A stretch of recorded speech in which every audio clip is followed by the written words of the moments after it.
on a stretch of coastal railroad on the eastern shore of the Empire of Japan at exactly 1:47 in the morning on July 23rd, 1945. A 16-car military train exploded. The boiler of the locomotive climbed 200 feet into the sky. The freight cars behind it piled into each other like an accordion of steel and fire. This is the story of the only time in the entire Pacific War that American combatants ever set foot on Japanese soil. Not the Marines, not the Army, not the paratroopers who trained for the invasion of the home islands. 8 submarine sailors, armed with pistols, shovels, and an empty pickle can full of batteries. And it started 5 days earlier when a periscope rose through the black water of the Sea of Okhotsk, and a pair of eyes belonging to Commander Eugene Bennett Fluckey saw something he could not stop thinking about. He was 31 years old. He had already sunk more Japanese ships than most destroyer squadrons, and he was about to invent a way to kill something no submarine had ever killed before. A train. Not one train. Trains, plural, moving up and down a coastal railroad that ran barely 400 yards from the surf. Locomotives trailing thin plumes of smoke against the green mountains.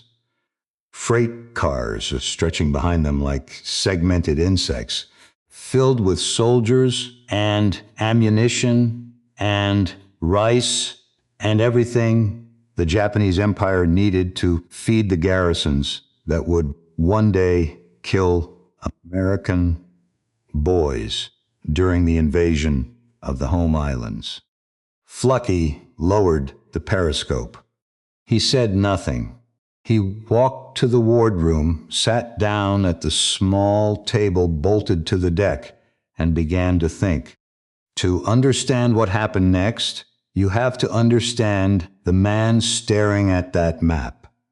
Eugene Fluckey had been born in Washington, D.C. in October of 1913.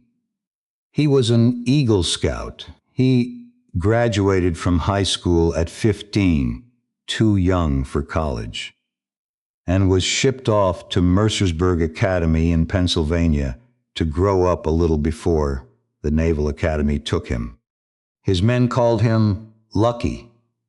Behind his back, and sometimes to his face, Lucky Fluckey, because whatever he touched, whatever impossible situation he threw his submarine into, he came back.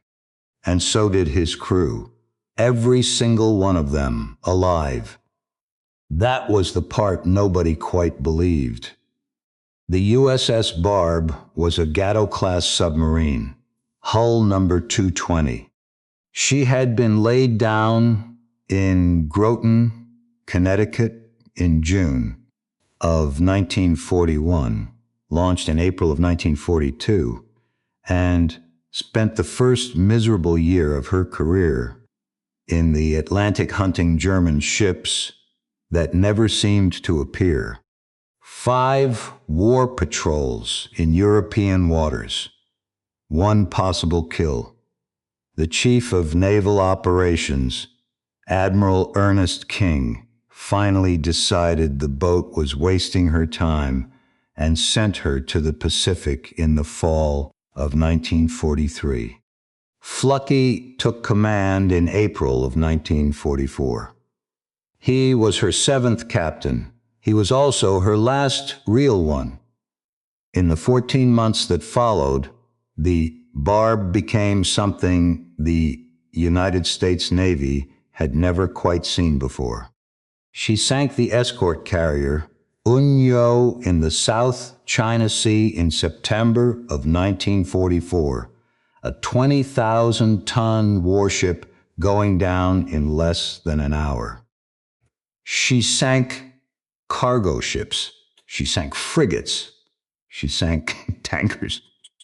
And in January of 1945, off the coast of China, in a place called Namquan Harbor, Eugene Fluckey did the thing that would put a Medal of Honor around his neck.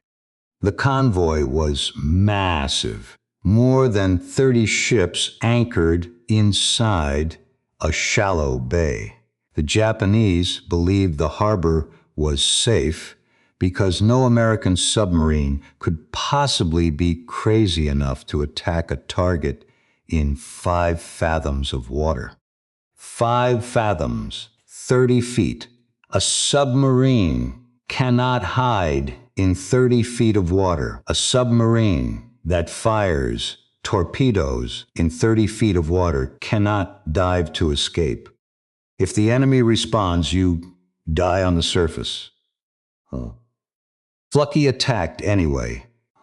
He crept the Barb through uncharted mined waters at night, fired every forward torpedo he had into the anchored convoy, spun the boat around, fired every stern torpedo. 8 direct hits on 6 ships. And then, with 2 Japanese frigates already coming for him, and the harbor exploding behind him, he pushed his engines to 150% overload and ran for the open sea on the surface at 23.5 knots. It was a world speed record for a submarine. It should not have been possible. He made it. Every man made it. 3 months later, in a ceremony in Washington, D.C., Eugene Fluckey stood at attention while the Medal of Honor was placed around his neck. He already had 3 Navy Crosses. He was 31 years old. He should have been finished. That was the tradition. You did not send a Medal of Honor recipient back into combat. You brought him home, you paraded him around, you let him teach at the academy. You did not let him go back out and get killed and turn a national hero into a war casualty. But Eugene Fluckey walked into the office of Vice Admiral Charles Lockwood, commander of all American submarines in the Pacific, and he asked for one more patrol. Lockwood said no. Fluckey asked again. He made his case quietly. His crew was the best in the fleet. They had trained together, bled together, survived together. Breaking them up now at the end of the war would be an insult to what they had built. He wanted one more patrol, one more chance. He would take the men who loved him, and he would bring every single one of them home again. Lockwood said yes. That was the first turning point. Without that conversation, without that stubborn refusal to walk away, none of what came next would have happened. There would have been no rockets, no landing party, no train, no history to remember. Fluckey walked out of Lockwood's office with permission for one more patrol. And then he did something no submarine commander had ever done before. He walked into the office of the Navy's research and development staff and asked for rockets. The Mark 51 rocket launcher was a metal rack that held 12 5-inch spin-stabilized rockets, each one tipped with roughly 10 pounds of high explosive. It had a range of about 3 miles. The Navy had designed it as an anti-kamikaze weapon for landing ships in the Pacific. The engineers were still testing it. They had not planned to give it to anyone, certainly not to a submarine skipper who wanted to bolt it onto the forward deck of a boat that spent most of its life underwater. Fluckey asked them anyway. He argued. He wheedled. He explained that Japanese merchant shipping was almost gone from the Pacific and American submarines were running out of targets. He needed something new. He needed to strike at the Japanese coast itself. He needed to burn factories from 3 miles offshore. The engineers said yes.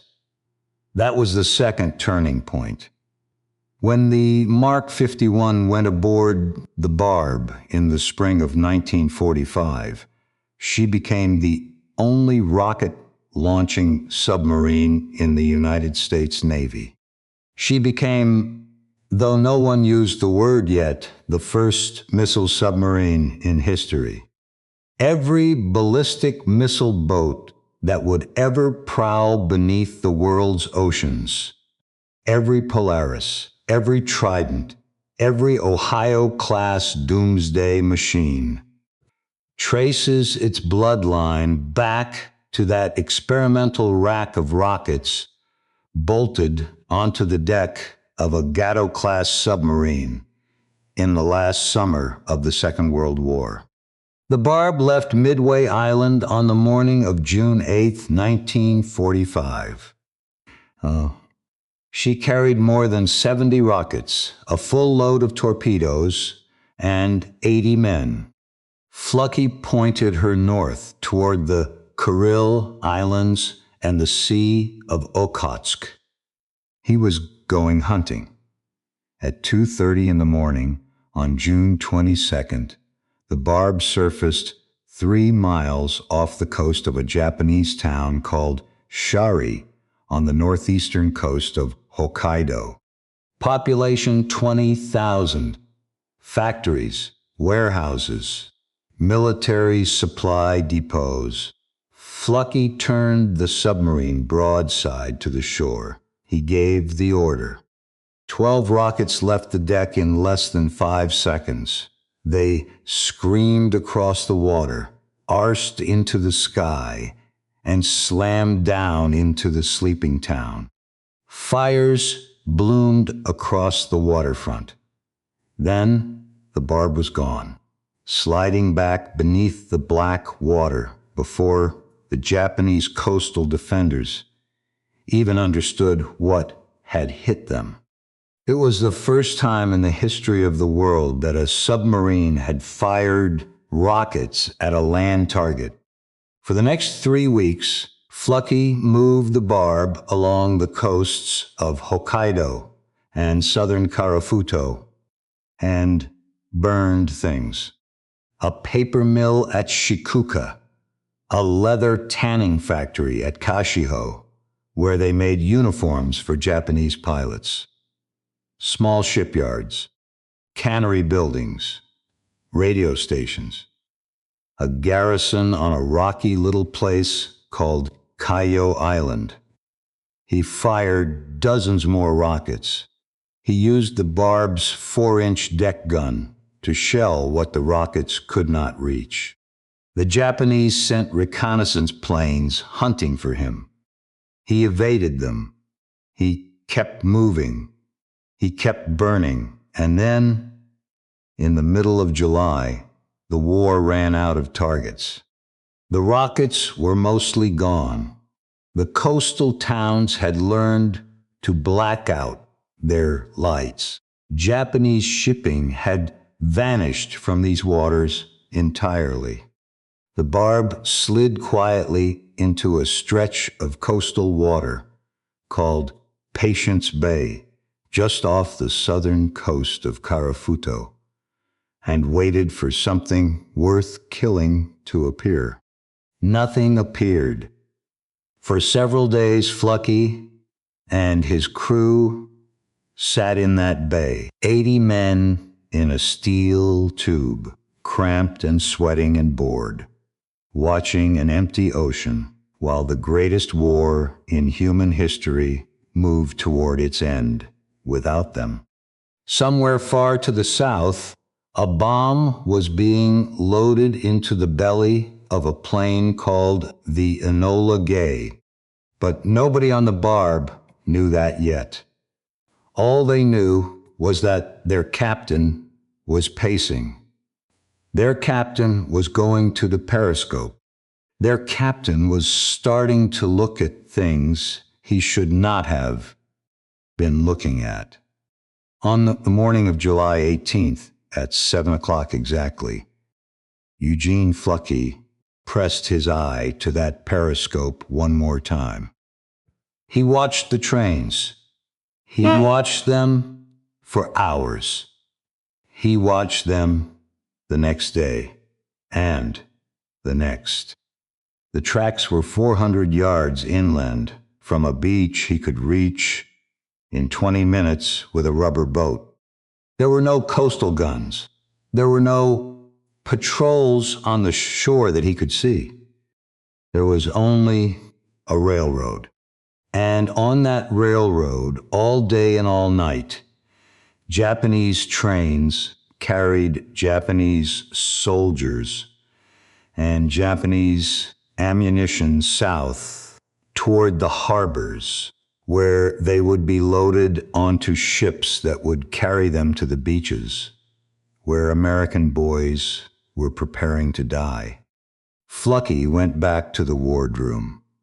He sat down at the small table, bolted to the deck. He looked at Chief Gunner's mate, Paul Saunders, 26 years old, the man who had been aboard this submarine since the day she was launched. And he said the sentence that would put 8 American sailors on Japanese soil for the first and only time in the entire Pacific War. Now there is a target I would like to blow up. The problem was that submarines do not blow up trains.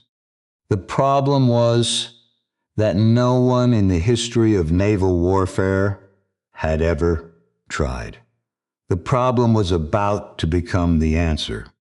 The wardroom of a Gato-class submarine was smaller than most kitchens in America. Steel walls sweating with condensation. A single table bolted to the deck. A coffee pot that had not been washed in 3 weeks. And around that table on the evening of July 19th, 1945, 6 men sat in silence while their captain drew lines on a topographic map with a mechanical pencil. Fluckey had been talking for 20 minutes. He had explained what he wanted. A team of men on the beach. A charge under the tracks. A dead train and a dead crew of Japanese soldiers rolling south with rifles meant for American boys. Every officer in the room understood what the captain was proposing. Every officer in the room also understood that no submarine had ever done such a thing. Ever. In the entire history of undersea warfare. Then Chief Gunner's mate Paul Saunders leaned forward. They called him Swish. He was 26 years old. From a small town he never talked about much, and he had joined the Navy at 17. He had been aboard the Barb from the day she left the electric boat yards in Groton in 1942. Every patrol, every ocean, every convoy, every depth charge. Swish Saunders knew this submarine the way a farmer knows his own field. He knew the men. He knew the captain. And when he leaned forward with a mechanical pencil in his own hand and asked to see the map, Everyone in that wardroom went quiet. 2 days later, Saunders came back with a plan and a boy. The boy was Billy Hatfield, electrician's mate, third class. He was the only married man in the room. He was from Ohio. Before the Navy, before Pearl Harbor, before any of this, Billy Hatfield had worked for the railroad. He knew how tracks were built. He knew how they were bolted. He knew how they sagged under weight. And when he was a small boy in Ohio, on hot summer afternoons, when nothing else was happening in the world, he used to walk down to the local rail line and place walnuts on the tracks. Because when the train came through, the walnuts would crack open and inside would be lunch. That was the idea. Not walnuts, a pressure switch, a tiny electrical component that would sit between the wooden crosties, buried under gravel, invisible to the naked eye. When the locomotive rolled over the rail above it, the weight of that locomotive, 60 to 80 tons of steel and coal and boiling water, would push the rail down 1/4 of an inch. 1/4 of an inch, just enough to close a circuit, just enough to send a small pulse of electricity from 3 dry cell batteries into a 55-pound scuttling charge that had been designed to destroy the Barb herself in the event of capture. The train would kill itself. That was what Billy Hatfield explained to the captain of the USS Barb in a wardroom the size of a kitchen on the evening of July 20th, 1945. And Eugene Fluckey listened to a 20-something electrician's mate describe walnuts on a railroad track in Ohio. And Eugene Fluckey nodded, and Eugene Fluckey said yes. The device fit inside an empty pickle can. That was the container Saunders found in the galley. The scuttling charge went in the bottom. The batteries went next to it. The switch, the tiny brass and copper switch that would decide whether the missions succeeded or failed, sat wrapped in oilcloth. The whole assembly weighed close to 60 pounds. It was ugly and it was crude, and it was the kind of thing a child might have built in a garage. And it was going to derail a 16-car military train on the sovereign soil of the Empire of Japan. Now Fluckey needed men. He called the crew together in the forward torpedo room. 80 sailors packed shoulder to shoulder between the torpedo racks. He explained what he wanted. He explained what could go wrong.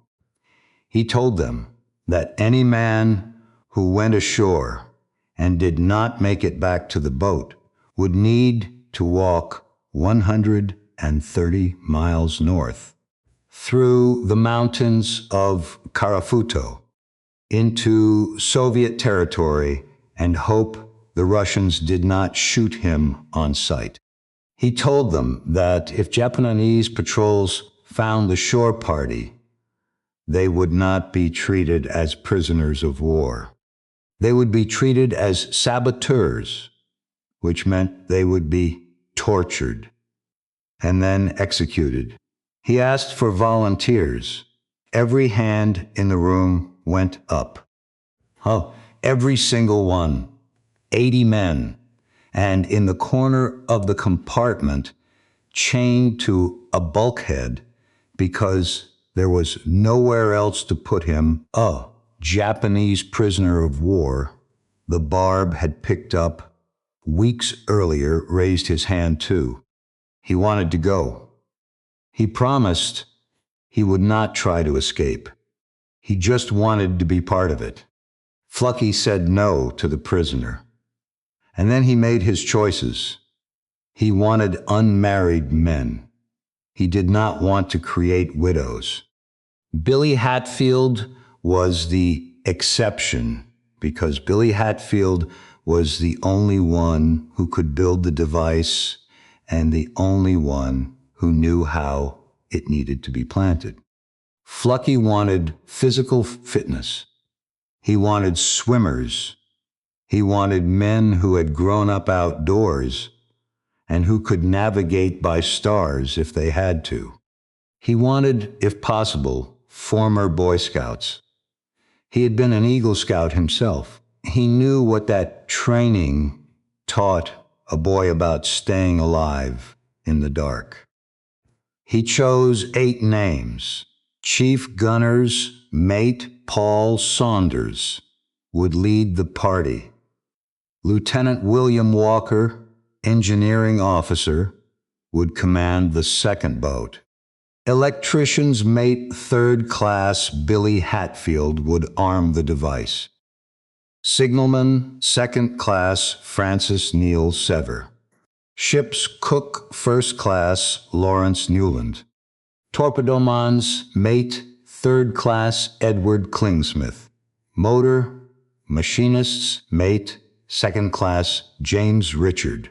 Motor machinist's mate 1st class John Marcusson. 8 men, average age somewhere in the middle 20s. Some regular Navy, some reservists, some who had joined before Pearl Harbor, some who had joined the day after, a cook, an electrician, a signalman, a gunner, not a commando among them, not one. They were submarine sailors. They fixed engines and cooked meals and stood watch and slept in bunks stacked 3 high. And now they were going ashore to blow up a train on Japanese soil in the last summer of the deadliest war in the history of the human race. The list went up on a bulkhead. The men whose names were on it were quiet. The men whose names were not on it were louder. There was arguing, there were quiet complaints in corners of the boat. And then, on the evening of July 21st, Eugene Fluckey walked into the wardroom and made an announcement that stopped every conversation on the Barb. He was going with them. The captain of the submarine was going to lead the shore party himself. The silence that followed was the kind of silence that has weight. It pressed down on the shoulders of every officer in that room. And then a junior officer, whose name has been lost to history, but whose words have not, looked Eugene Fluckey in the eye and said something that no lieutenant should ever have to say to a Medal of Honor recipient. You belong with the Barb. You do not belong on that beach, Fluckey argued. He was the commander. It was his mission. It was his idea. He would not send men into that kind of danger without going himself. The junior officer did not blink. If you get into one of those rafts, I will send a message to Comsub Pack. Tonight, personally, I will tell Admiral Lockwood exactly what you are doing. And Admiral Lockwood will pull you out of command and off this boat before those rafts touch the water. Eugene Fluckey stared at his own officers for a long moment. And then he sat down. He did not go ashore because the men who loved him refused to let him. That is a kind of loyalty that does not exist in most wars. It certainly does not exist in most navies. It is the kind of loyalty that grows only in the closed steel world of a submarine at war, where 80 men share the same air and the same food and the same fear day after day for years. And it happened on that submarine on the night of July 21st, 1945, because Eugene Fluckey had spent 14 months bringing every single one of his men home alive. They were not going to lose him now. Now the problem was the sky. The moon was almost full. On a clear night, a moon like that over the Sea of Okhotsk lights up the water like a stadium. A surfaced submarine 900 yards from the beach would be visible for miles. The 8 men in their rubber rafts would look like beetles crawling across a white sheet. If a Japanese sentry with binoculars happened to look out at the ocean at the wrong moment, the whole mission was over. Fluckey needed clouds. For 4 days, from July 18th through July 21st, the sky above Karafuto was the color of polished bone. Not a cloud, not a shred. Just that terrible bright moon and a black ocean that reflected it back like a mirror.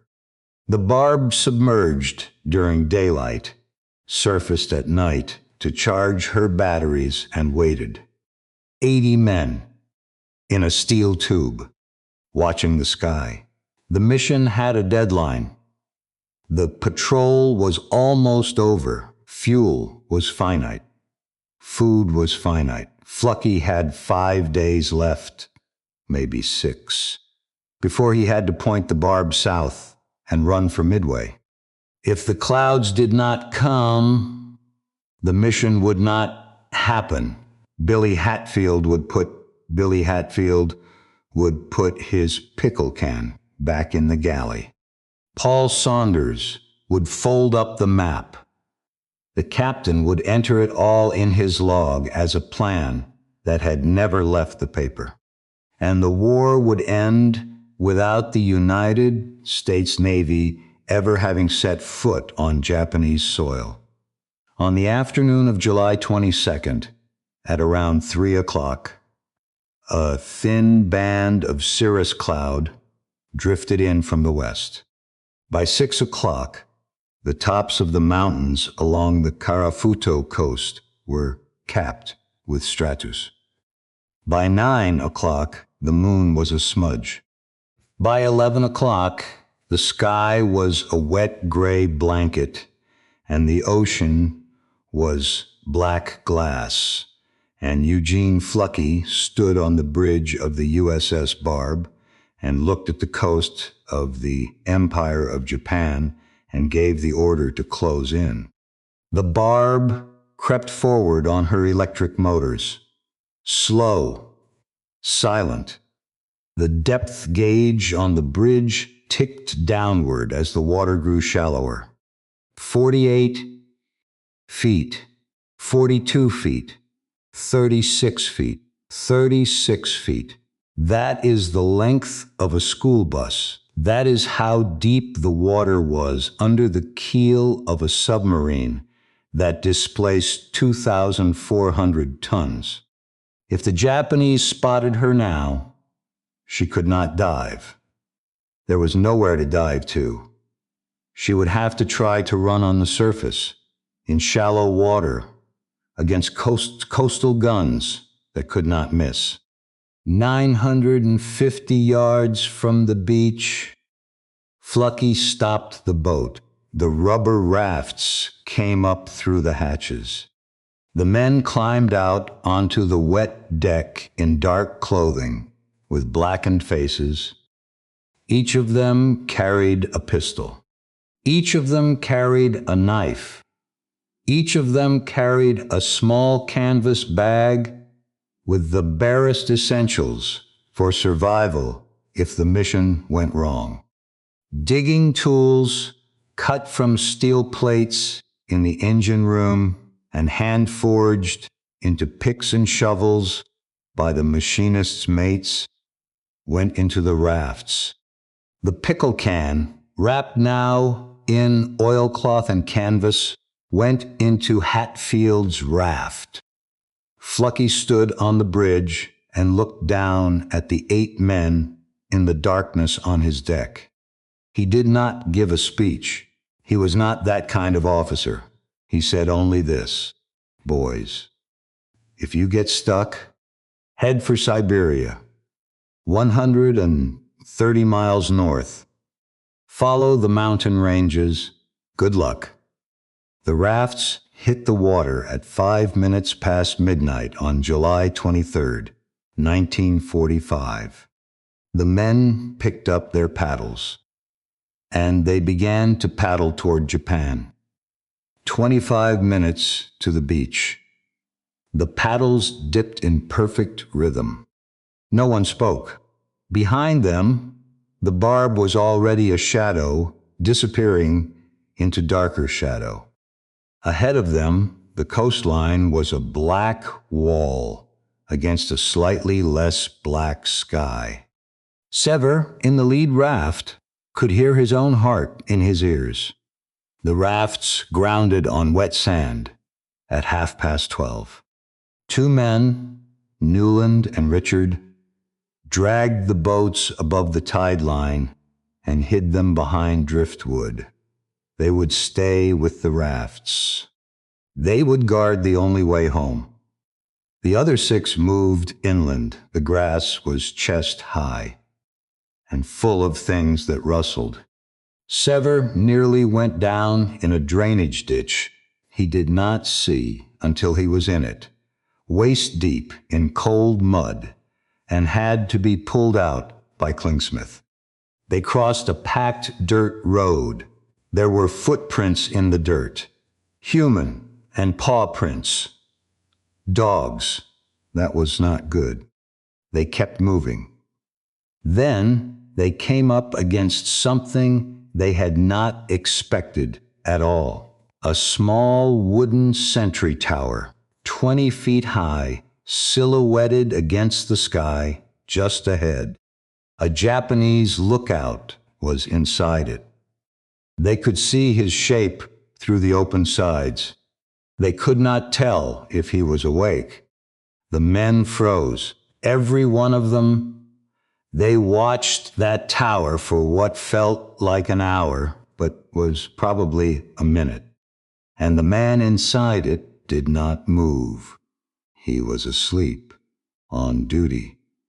On the eastern coast of Karafuto, in the last summer of the war, with an American submarine 900 yards offshore and 6 American saboteurs 15 feet from his tower, he was asleep. They slipped past him one at a time. At 1 o'clock in the morning, they reached the base of the railroad embankment. The tracks ran on a raised bed of gravel and crushed rock. Wooden ties, steel rails, a straight, flat stretch that continued for half a mile in both directions. Perfect. The kind of place where a train would be moving at maximum speed when it arrived. Walker climbed the embankment first, then Saunders, then Hatfield. They crouched between the rails, and Hatfield ran his fingers along the wood and pointed to the spot. "This one, right here, under this rail." He unfolded the pickle can from its oilcloth. The scuttling charge was cold and heavy in his hands. Saunders picked up his shovel. The gravel came away easy for the first 6 inches. Then they hit compacted earth mixed with fist-sized stones and the digging became slower and louder. The scrape of steel on rock in the dead of night sounded like an alarm bell. Every man on that embankment flinched at every sound. They kept digging. And then, at 15 minutes past 1, Sever hissed from his lookout position. Vibration in the rails. Every man on the embankment went flat. Oh. Hatfield dropped down beside the half-excavated hole and pulled the pickle can tight against his chest. The wire was not yet connected. If the charge went off now, it would go off in his arms. The men lay in the gravel with their faces pressed against the wooden ties, and the scent of tar in their noses, and the vibration growing stronger under their bodies. The train came out of the north. No headlight. Total blackout. Just a black shape and a plume of steam against a black sky. It thundered past them at 40 miles an hour, close enough to touch, 15 feet from where Billy Hatfield was lying with a live, scuttling charge in his hands. The wheels clacked over the rail joints. The freight cars followed. 10, 12, 15.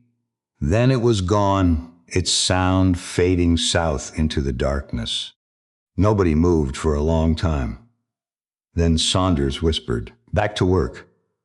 And Billy Hatfield, 20-something years old, married, from Ohio, who had once put walnuts on train tracks to crack them open for lunch, sat back up on the railroad embankment of the Empire of Japan, picked up his shovel, and kept digging. They finished the hole at 25 minutes past 1 in the morning. Billy Hatfield lowered the 55-pound scuttling charge into the ground with the tenderness of a man laying a child in a crib. He packed dirt around it to hold it steady. He set the 3 dry cell batteries beside it. He ran the wires with fingers that had somehow stopped shaking, though he could not have told you when. The micro switch went last.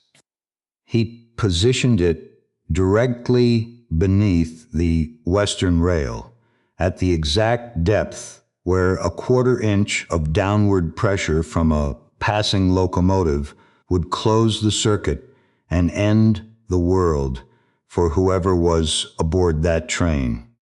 Then he stopped. One wire was still disconnected. As long as that one wire remained loose, the device was inert. A pile of dirt and metal in a hole. The moment he connected it, the railroad became a loaded gun, with a trigger waiting for a foot. Hatfield looked up at Paul Saunders. Saunders nodded. The sentries came in from the darkness. Klingsmith from the north. Sever from the south. Walker from his lookout position by the road. 6 men gathered on the embankment above a live scuttling charge in a hole beneath a Japanese railroad in the last summer of the Second World War. Hatfield touched the 2-wire ends together. The circuit closed. He buried the connection with dirt and gravel and smoothed the surface with the flat of his palm.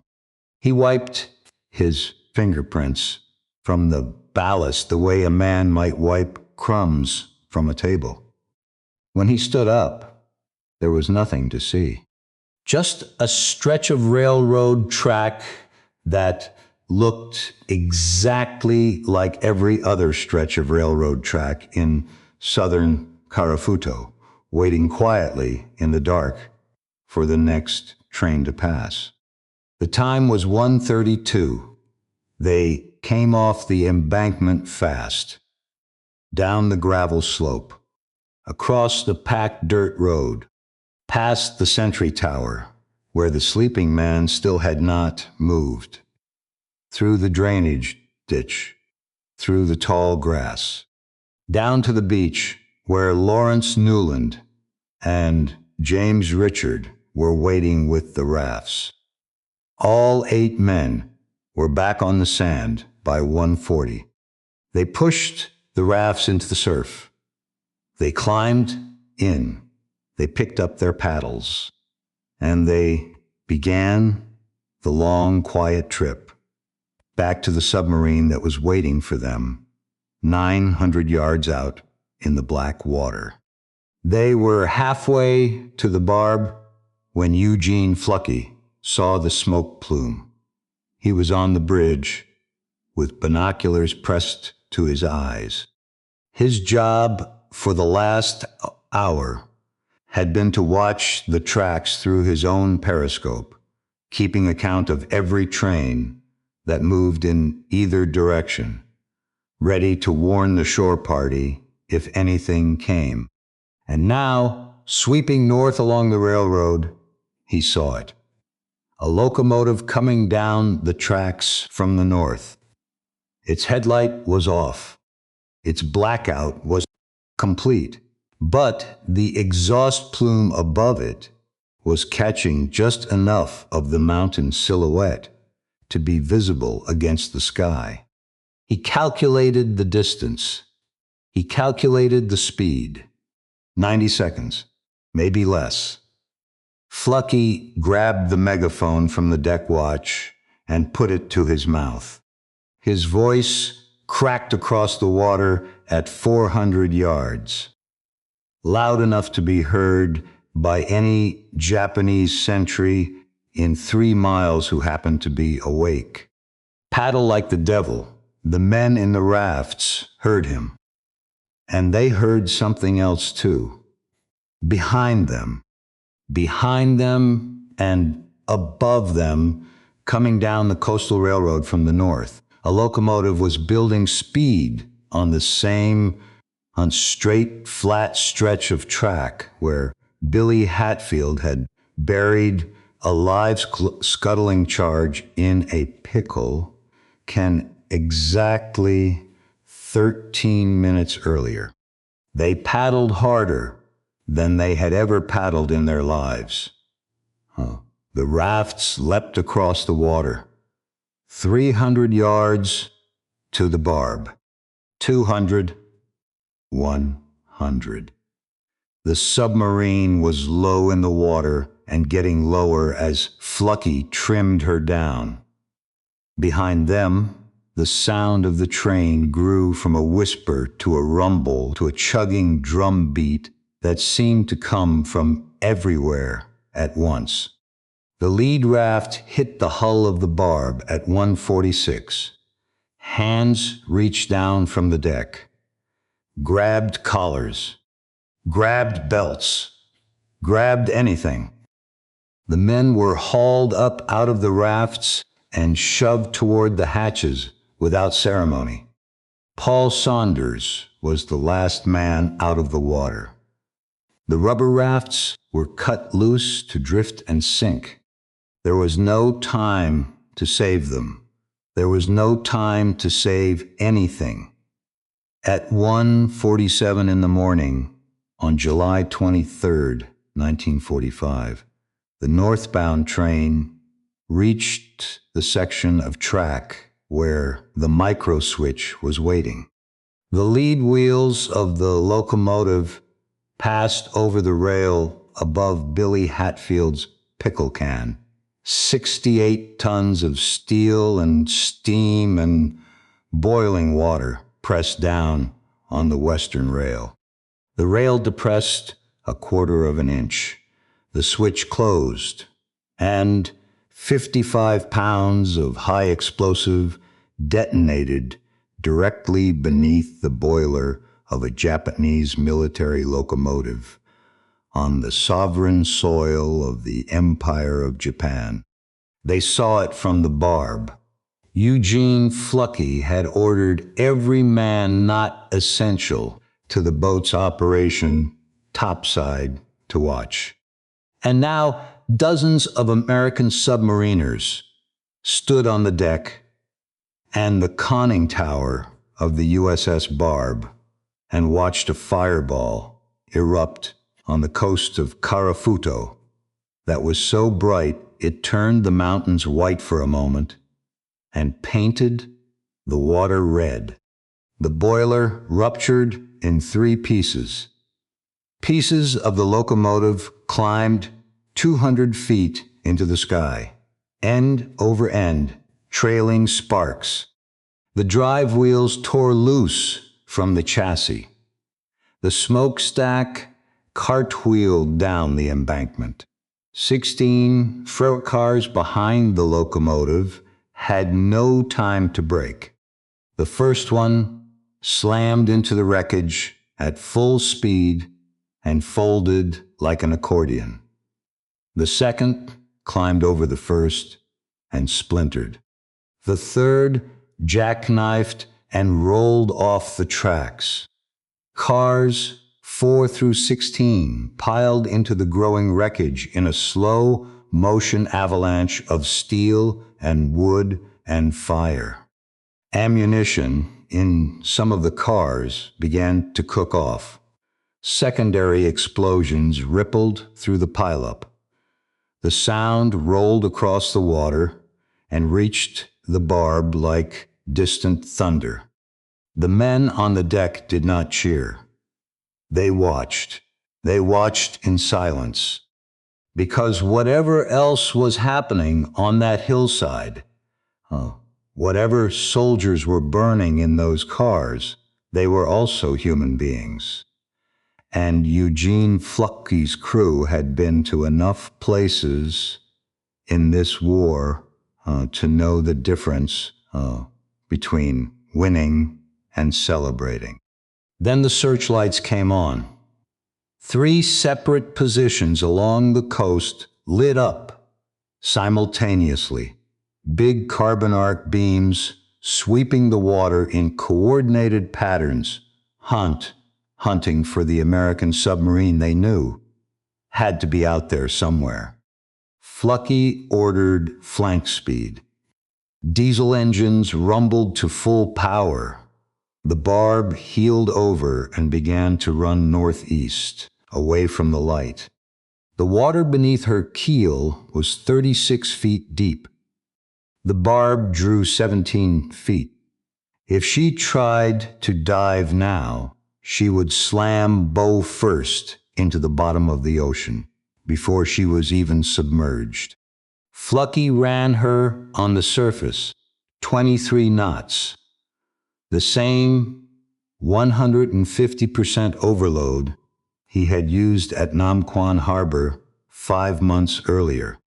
She threw a phosphorescent wake behind her that looked from the shore like a burning arrow pointing straight at her stern.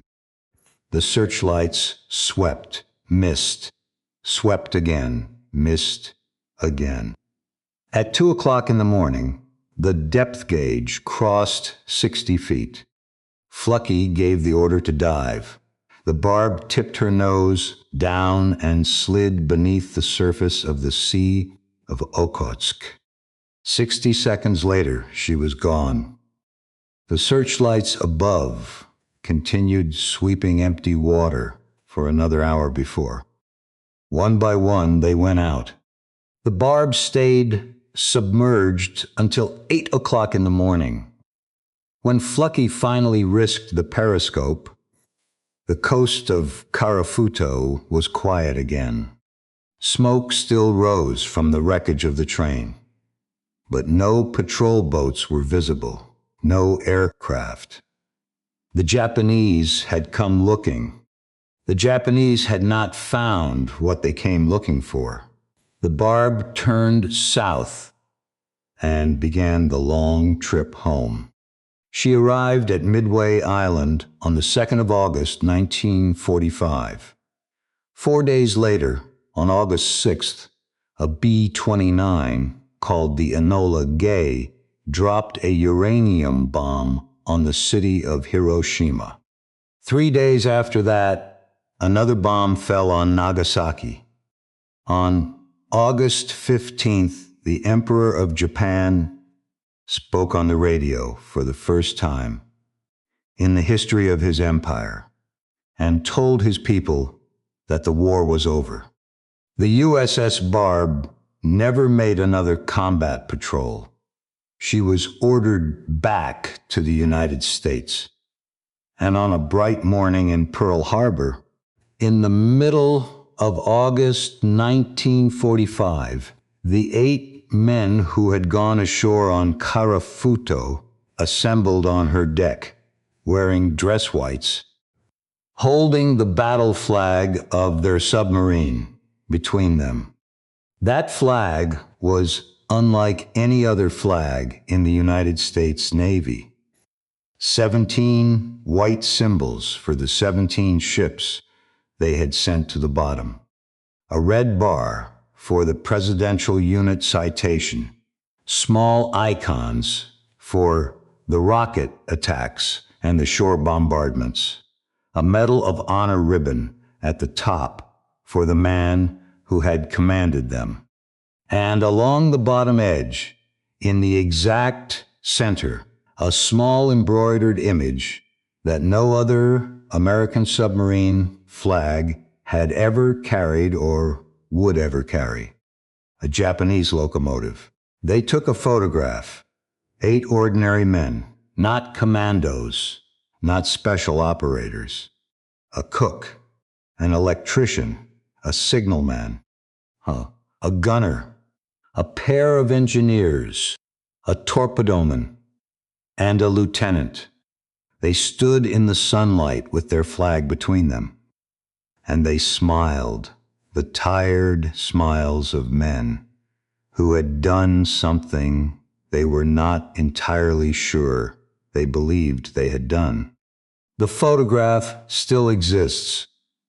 You can find it in the archives of the Naval History and Heritage Command. Take a look at their faces sometime. Look at how young they are.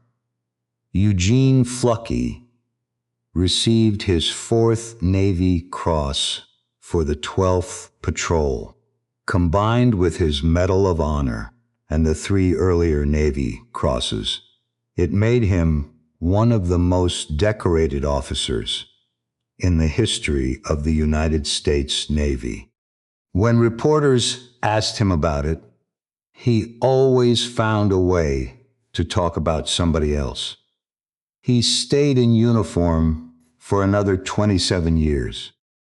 He served as an aide to the Secretary of the Navy. He served as an aide to Admiral Chester Nimitz. He rose to the rank of Rear Admiral. He commanded all American submarines in the Pacific from 1964 to 1966. He finished his career as the Director of Naval Intelligence. When he retired in 1972, he had spent 37 years in the Navy. Then he did something no one expected. He and his wife, Marjorie, moved to Portugal. They opened an orphanage. They ran it for 8 years, taking in children who had nowhere else to go. Marjorie died in 1979. Fluckey remarried. He and his second wife kept the orphanage going until 1982. Then he came home. In 1992, he published a memoir called Thunder Below. It became required reading at the Naval Academy. He wrote about every patrol. He wrote about every man he had ever commanded. He wrote about the train. He wrote about the rockets. He wrote about Namquan Harbor. He did not write much about himself. Eugene Bennett Fluckey died on June 28, 2007, in a nursing home in Annapolis, Maryland. Complications of Alzheimer's disease. He was 93 years old. He is buried at the United States Naval Academy Cemetery, a short walk from the classrooms where young men still study his patrols today. The USS Barb herself did not fare so well. She was decommissioned in 1947, recommissioned in 1951, loaned to the Italian Navy in 1954, and renamed the Enrico Tazzoli. She served the Italians for 18 years, and in 1972, worn out and obsolete, she was sold for scrap metal for approximately $100,000. When Fluckey heard about it, years later, he said that if the crew had known, they would have pooled their money and bought her back. They would have brought her home. They would have put her on display in a harbor somewhere on the American coast so that visitors could walk through her passageways and understand what she had done. But by the time anyone knew, she was already gone, cut apart in an Italian scrapyard, melted down, turned into rebar and washing machines and the frames of cars. Only her battle flag survived. It hangs today behind glass at the Submarine Force Library and Museum in Groton, Connecticut, the same town where she was built in 1942. Visitors walk past it every day. Most of them do not stop. The ones who do stop tend to notice, at the bottom center of the flag, a small embroidered image of a Japanese locomotive. And most of them do not understand what it means until they read the little placard beside it. The 8 men in the photograph went home after the war. They took off their uniforms. They went back to Ohio and Pennsylvania and California and the small towns they had come from. Billy Hatfield returned to the railroad. Paul Saunders returned to civilian work. The others married and raised children and worked ordinary jobs and lived ordinary lives. They did not talk about the train. Most of their neighbors never knew. The mission remained classified for years. And even after it was declassified, the men did not seek publicity. They had done a job. The job had been finished. Now, other things needed doing. The number of Japanese soldiers who died on that train has never been established with certainty. Some sources say 150. Some say fewer. Some say more. The Japanese kept no records of that particular loss, and if they did, those records did not survive the end of the war. What can be said with certainty is that the train was a military train running under blackout conditions on a coastal military railroad, carrying men and supplies south toward the harbors where they would be loaded onto ships bound for the invasion beaches. What can be said with certainty is that whatever those men were carrying south, they did not carry it any further than a stretch of straight, flat track on the eastern coast of Karafuto in the early morning hours of July 23rd, 1945. And what can be said with certainty is this: the United States Marine Corps never landed on Honshu. The United States Army never fought on Hokkaido. No American paratroopers ever dropped on Kyushu. In the entire 4-year war between the United States and the Empire of Japan, in a conflict that killed millions of people across 2 hemispheres, the only Americans who ever fought on Japanese territory were 8 submarine sailors from the USS Barb, armed with pistols and shovels and a pickle can full of batteries. That is the whole story.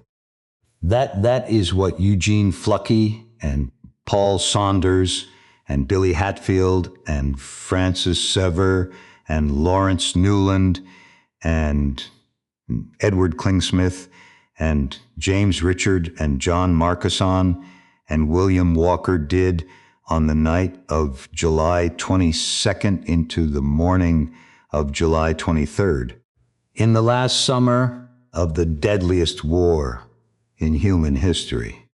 There is one more number. It is number Eugene Fluckey cared about more than any of the others, more than the 17 ships, more than the 96,000 tons of enemy shipping, more than the Medal of Honor, more than the 4 Navy crosses, more even than the train. 0 Purple Hearts, 0 men lost.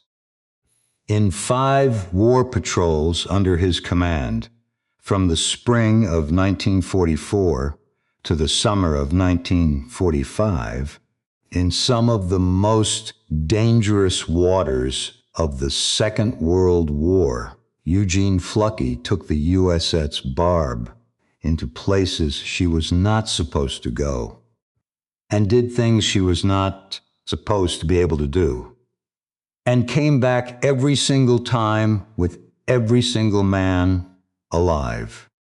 That was the mission he cared about most, not the tonnage, not the medals, not the innovations that changed submarine warfare forever. He brought his men home, every single one of them, alive,